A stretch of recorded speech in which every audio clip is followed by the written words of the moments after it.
Assalamualaikum Bu. Waalaikumsalam, silakan masuk nak. Terima kasih Bu. Baik, kalau ibu nggak salah, ini Nak Sunarti dari kelas 12 IPS ya? Iya Bu, betul sekali. Baik, apa kabar Nak Sunarti? Alhamdulillah baik Bu. Baik, alhamdulillah baik ya. Nah, kemudian ibu mau bertanya, tadi pembelajarannya bagaimana? Lancar? Alhamdulillah Bu, lancar. Lancar ya. Nah, tadi belajar apa? Belajar matematika Bu. Belajar matematika ya. Nah, kemudian pelajaran selanjutnya itu pelajaran apa? Pelajaran selanjutnya itu Bu, pelajaran kimia. Pelajaran kimia ya. Nah, Sunarti suka pelajaran kimia. Lumayan sih Bu, suka. Lah, kok lumayan? Ibu dengar-dengar kemarin kamu menang Olimpiade kimia. Iya Bu, betul sekali. Nah, kemarin di Olimpiade juara berapa? Alhamdulillah Bu, juara 2. Alhamdulillah ya Sunarti, Ibu harap Sunarti bisa lebih mengembangkan kemampuannya lagi dalam bidang kimia. Iya Bu, terima kasih Bu sebelumnya. Baik, kemudian Ibu ingin bertanya, apakah Sunarti sudah pernah masuk ke dalam ruang BK belum? Sebelumnya belum pernah Bu. Belum pernah ya? Iya Bu.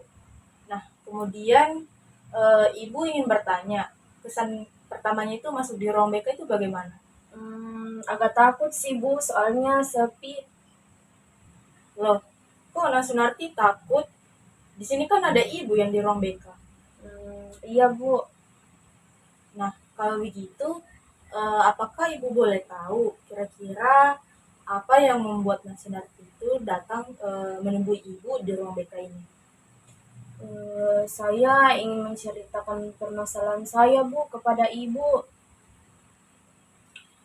Baik, jadi karena Sunarti ingin menceritakan masalahnya, jadi nantinya itu kita akan melakukan yang namanya konseling individual.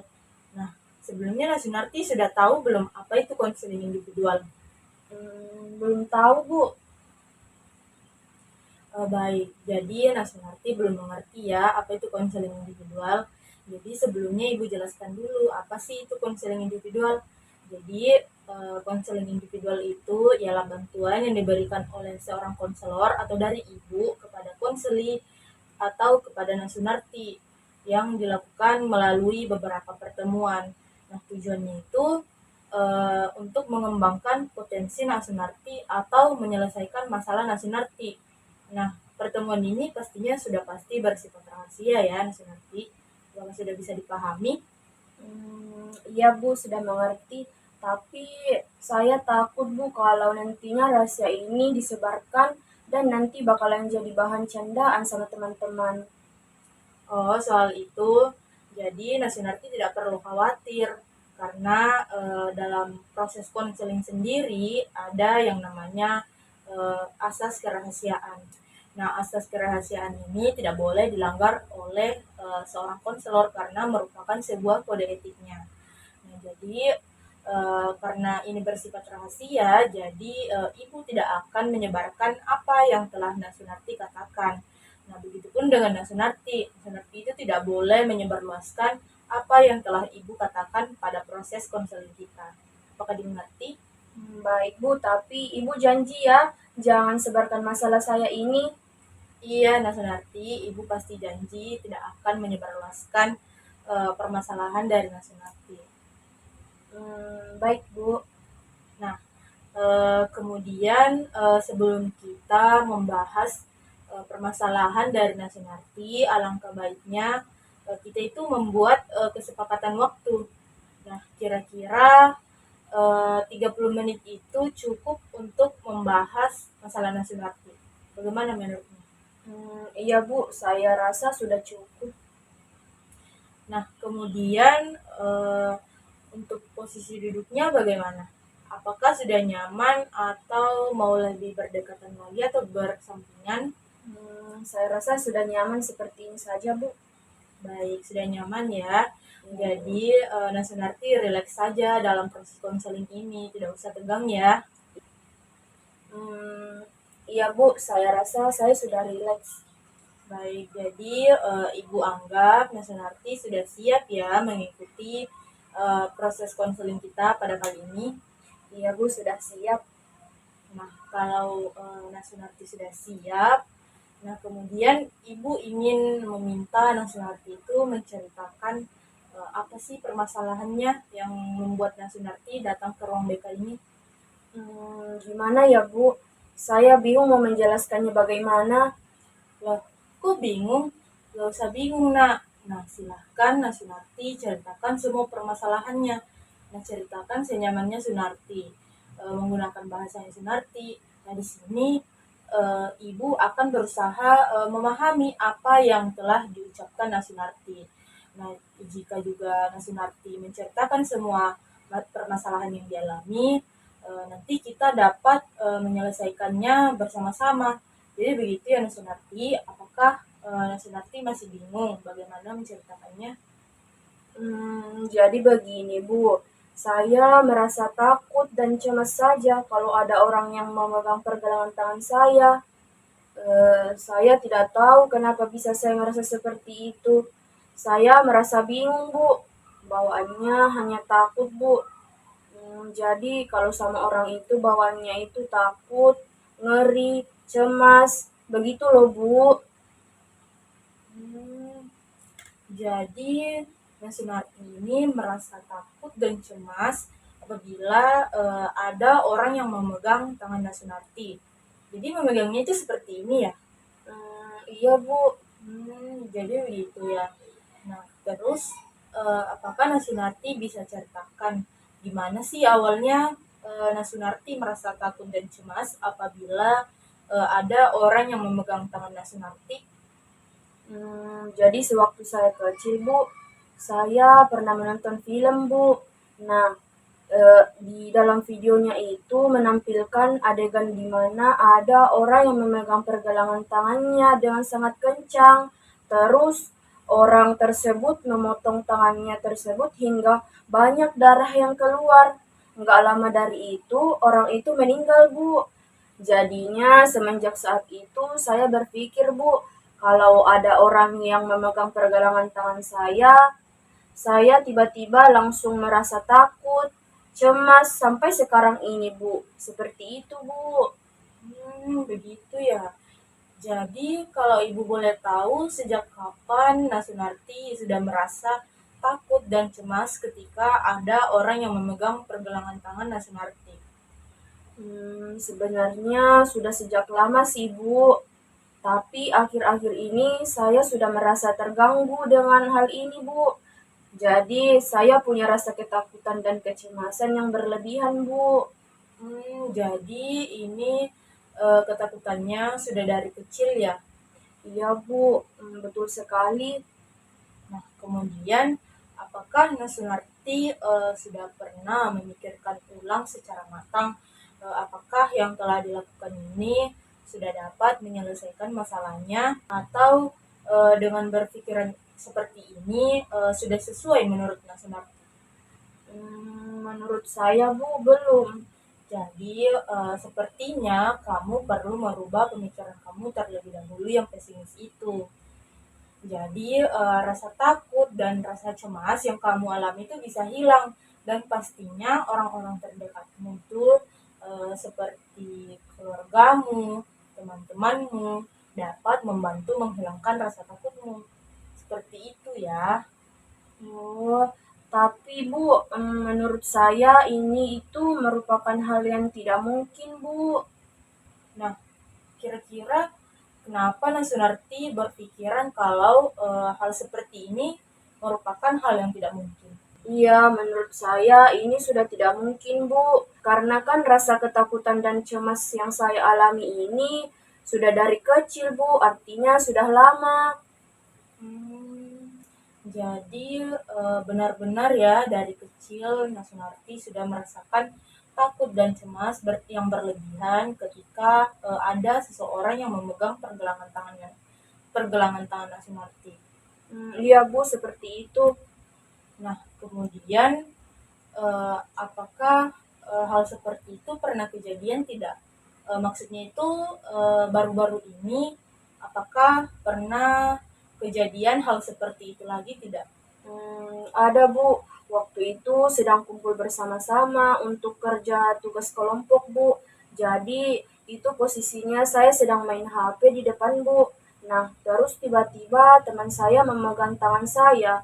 Nah, saya langsung refleks Bu untuk menghindari karena merasa takut. Hmm, Nah, kemudian sekarang begini, apakah Nasunarti ingin menghilangkan perasaan takut dan cemasnya ketika ada orang yang memegang pergelangan tangan Nasunarti, atau Nasunarti ingin bertahan dalam situasi seperti ini?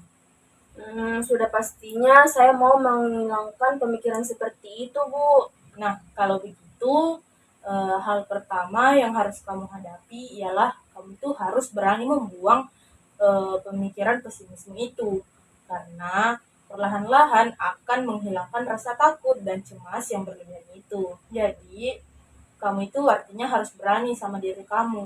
Kamu harus percaya kalau kamu itu berani melawan rasa takutmu itu. Oh iya juga sih ya Bu, kalau dipikir-pikir, kalau saya selalu berpikiran pesimis, rasa takut saya pastinya tidak akan hilang Bu. Nah, kemudian apakah kamu sudah sampai belum di gambaran jelas permasalahan yang sedang kamu alami? Kalau permasalahan yang kamu alami itu seperti rasa takutmu, pemikiran irasionalmu, terus selanjutnya kejiwaan yang kamu peroleh, itu sudah jelas belum di gambarannya? Iya Bu, sudah ada. Nah, terus kira-kira bagaimana menurutmu? Saya itu ingin Bu, kalau saya itu tidak memiliki rasa takut dan cemas berlebihan ketika ada orang yang tiba-tiba memegang pergelangan tangan saya. Itu sih Bu. Jadi memang sulit ya awalnya menghilangkan perasaan atau pemikiran irasional kamu yang seperti itu. Nah, sekarang coba kamu perhatikan kembali. Semuanya itu tidak sesulit yang kamu pikirkan. Kemudian orang terdekatmu seperti orang tuamu, keluargamu, dan teman-temanmu itu pasti akan membantu kamu menghilangkan perasaan irasionalmu itu atau rasa takut dan cemasmu yang berlebihan. Iya Bu, benar. Karena kan hampir setiap hari waktu saya dihabiskan dengan keluarga saya kan Bu, sama orang tua saya. Nah, begitu ya. Jadi ketika Nasunarti merasa seperti itu, maka Nasunarti harus bersikap mengontrol diri Nasunarti. Nah, bagaimana cara Nasunarti menyikapi hal tersebut sampai benar-benar berani?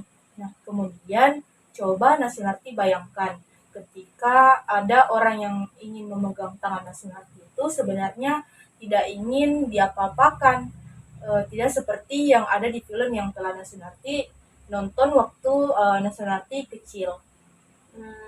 Baik Bu, saya akan mencoba saran-saran dari Ibu dan mencoba menerapkannya di kehidupan sehari-hari saya Bu. Baik, Ibu rasa pertemuan kita sampai di sini saja dulu ya.